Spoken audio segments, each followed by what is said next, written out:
That place is crazy, and they're super, like, when you get there, they do this whole, like, safety demonstration that's really freaky. And they're like, yeah, don't, like, the snakes will bite you. Like, it's, like, kind of absurd, yeah. Where we're all like, oh my God, like, what? Like, yeah, you have to sign waivers when you get there. It's, like, a whole thing. Yeah, no one got bit, though. It was fine. It's all good. Yeah, that would kind of here to tell the tale. Yeah, no one got bit. It was all good.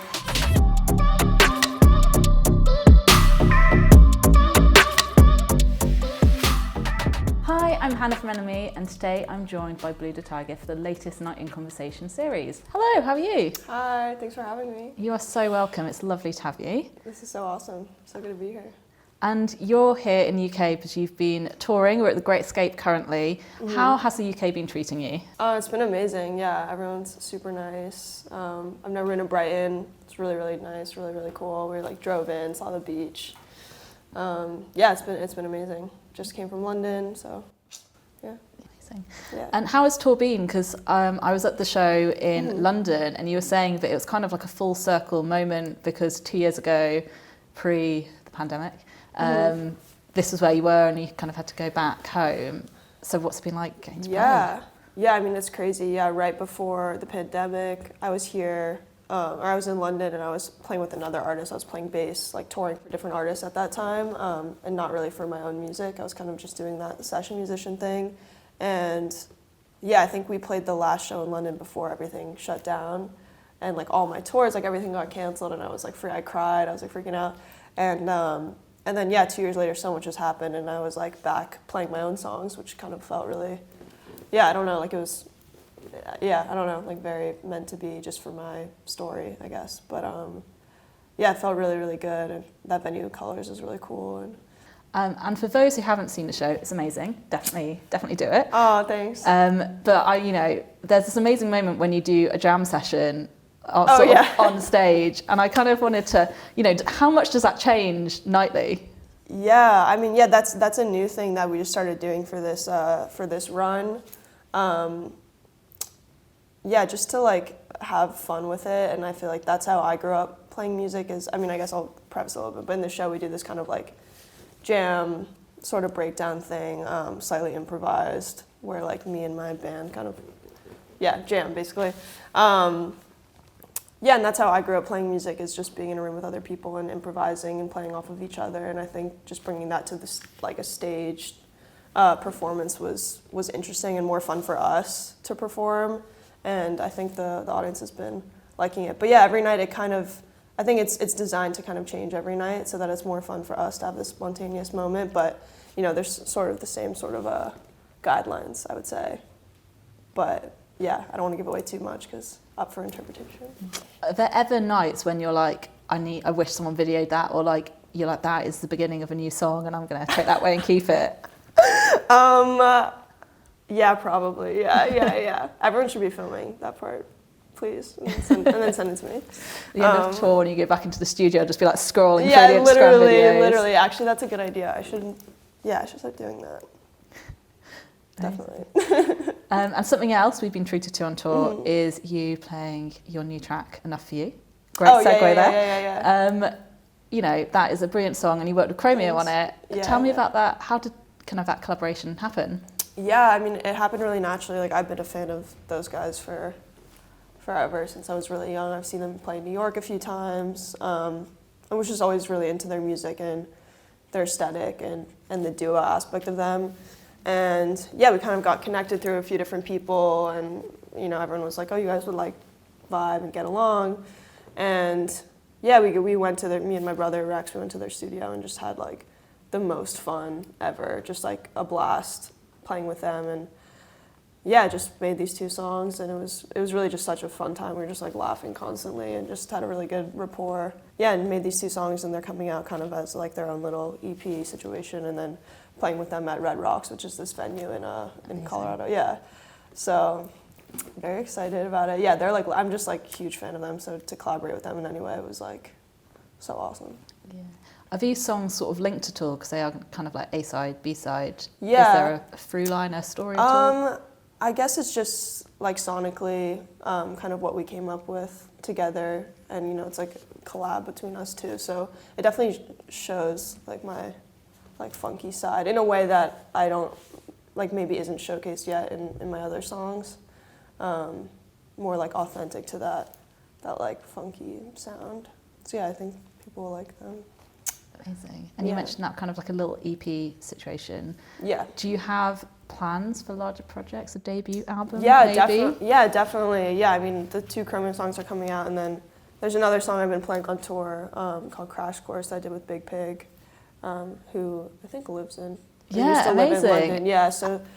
So we had a really good time making that song, and that'll be out soon as well, and then maybe a few other songs, and then definitely bigger project in the works. Yeah. Album?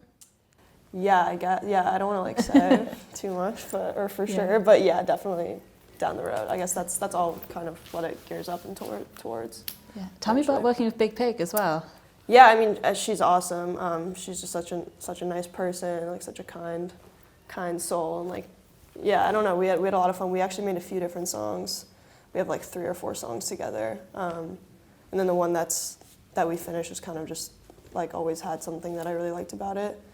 But yeah, she's super sweet. It's just fun to collaborate with other artists you like.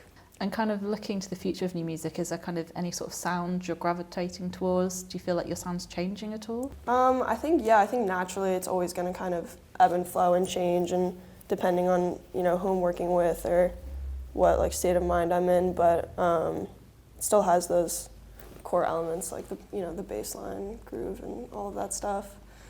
But yeah, I mean, I think it's just, I'm just evolving and learning and growing and getting better and better every day. So yeah. And something else I wanted to ask you about is the music video for Hot Crush Lover. Oh yeah.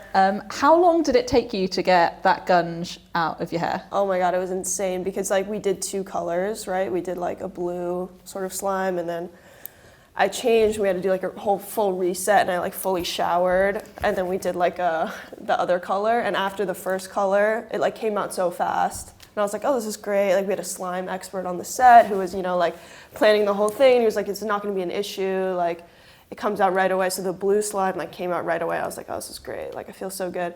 The pink slime, I think it was like a different consistency. Like I don't know what was up, but that took me days. I was like I was kind of freaking out, but it was worth it, for the art. Yeah, commitment to the art.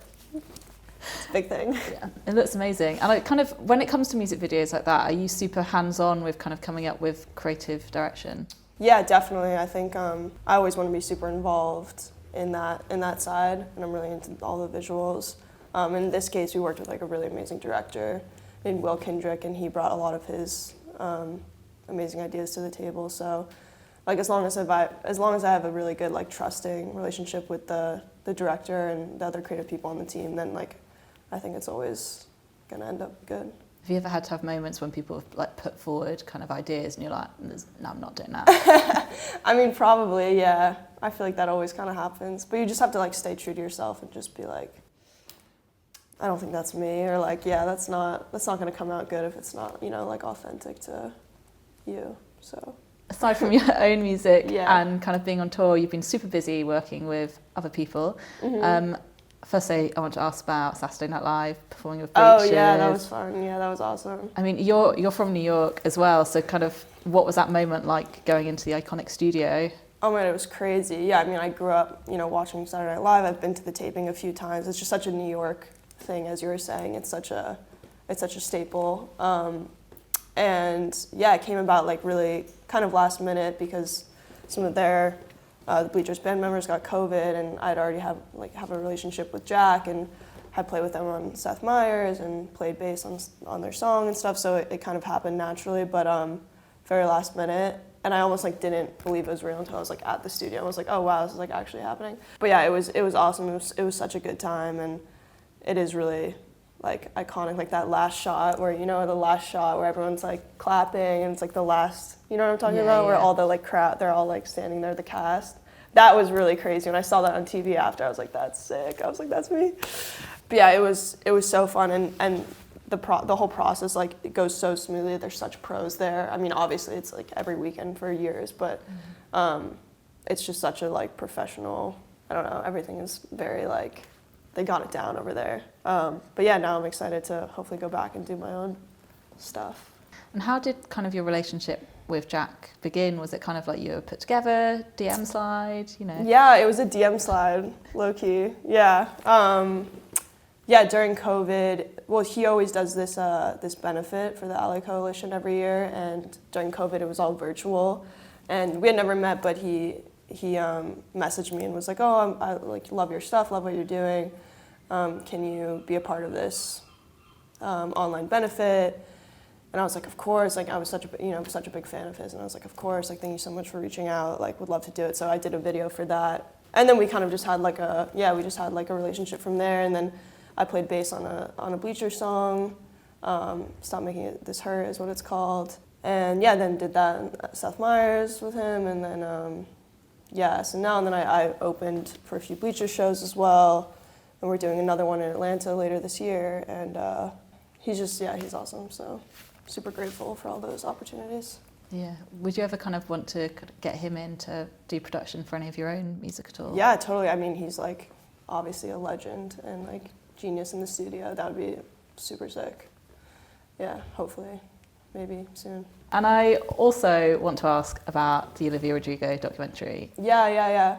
Like, where did you get the call for that? Like, how did that happen? Yeah, I mean, these are all just like really random, weird stories, but like all supernatural, like nothing. Yeah, I mean, for that, it was like we had been following each other on TikTok, even before she put out Driver's License. We had been following each other on TikTok, so kind of knew each other just online. And then I had met her at the Greek Theater. I like guested on Caroline Polachek. She was playing a show there, and I like guested and went up and did a song. And then Olivia was there, and we met backstage. And yeah, she's just like the sweetest, and we just kind of met through that. And then she was doing this whole film, and she was like, yeah, can you be in this? And I was like, yeah, of course, obviously. But yeah, it was so, she's like really so sweet and so professional, and like, yeah, it was really awesome. So that was really fun. Yeah, and the premiere was really fun. Was it shot in the Mojave airplane graveyard? Yeah, it was. Yeah, it was. That place is crazy, and they're super like, when you get there, they do this whole like safety demonstration that's really freaky. And then you're like, yeah, don't, like, the snakes will bite you. Like, it's like kind of absurd, yeah. Where we were all like, oh my God, like what? Like, yeah, you have to sign waivers when you get there. It's like a whole thing. Yeah, no one got bit though. It was fine. It's all good. Yeah, that would kind of curtail. Here to tell the tale. Yeah, no one got bit. It was all good. And kind of looking to the future, you've got some massive festival shows coming up, including Governor's Ball. Yeah. Did you go to Governor's Ball growing up? I did, and it rains every year. I'm telling you, it's like Glastonbury. Like literally rained every year. Hopefully not this year though. Yeah. But I would go, I think the first year it started, I was in middle school, I think. And I went that first year because obviously I was always really into music, and I was like, I have to go to this festival, it's in New York. And then went every single year, and now I'm playing it, and it's like really crazy. It's like one of those moments where it's like, oh shit, okay. But it's gonna be crazy. Do you have anything special planned for it, given it's sort of like a hometown show? Maybe, yeah. That'd be telling. Yeah. That just reminded me, I gotta plan something special for it. Yeah, good, thanks for saying that. That's going in my reminders later. Kind of, we're talking about New York here. Do you think New York's shaped your sound at all, kind of being from there? It's obviously iconic. Yeah, definitely. I mean, I think it's shaped like so much about me. I love it so much there, just like the energy and the hustle, and growing up there was really just, I mean, I would obviously be completely different if I was anywhere else. And I think like my sound definitely has some like grit and edge to it, I would like to say, and I think that comes from being in New York, and growing up there, and like DJing and doing like the whole nightlife thing there, and then performing since I was really young at like CBGB and like all these, kind of iconic classics places. Like you just get, the energy in New York. It's like always, I feel like, going to be in you if you're there a long time. So. And kind of aside from the festival shows, what else have you got planned for the rest of the year? What's in store? The festivals, and then just more writing and more recording, and that's kind of what it's about. Just writing, and then shows, and then probably like a bigger tour later on this year, and just like I'm doing some like business stuff, like starting my own bass with Fender. I'm working on that right now with my own signature line, which would be cool. Yeah. My own like jewelry brand, like some stuff like that. Girl boss stuff. So that's in the works too. But just more of this, just I guess, getting bigger and bigger is the goal. You mentioned you're kind of creating your own bass set. Obviously, you've got such a huge presence on TikTok as well. Do you have loads of people kind of commenting, being like, I'm playing bass because you inspired me to? Yeah, and it's like the coolest thing ever. It literally like makes me like cry. It's so sweet. And especially this is what's so amazing about doing these shows, you know, like there's only so much you can get from just like online and people commenting or people DMing me and stuff, but actually being at the shows, and then, you know, I'll go say hi to people after at the merch table, and like the amount of people that come up to me that are like, I play bass now because of you, like I just bought a bass, or like ask me questions about it, like in person.